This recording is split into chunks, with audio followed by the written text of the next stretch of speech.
ABS-CBN, todo pasasalamat sa Kongreso.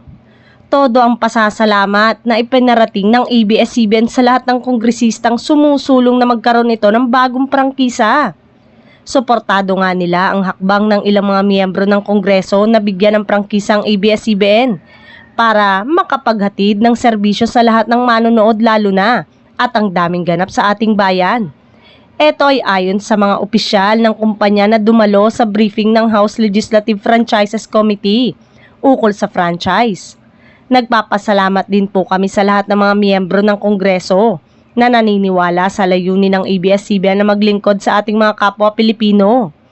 We especially thank member of Congress who have authored, co-authored, or co-sponsor House Bill to grant ABS-CBN a new franchise. Pahayag ni Bobby Barriero, Chief Partnership Officer ng ABS-CBN. Binigyang diin din niya na patuloy ang ABS-CBN sa paggawa ng mga kwento na maghahatid ng magandang mensahe sa mga manonood sa kabila ng mga dagok na kinakaharap ng kumpanya. Ayan talaga ang aabangan kung kailan magkakaroon ulit ng franchise ang Kapamilya Channel na sa totoo lang ay parang hindi naramdam na wala silang franchise dahil ang lalaki rin naman ng mga programa nila ngayon.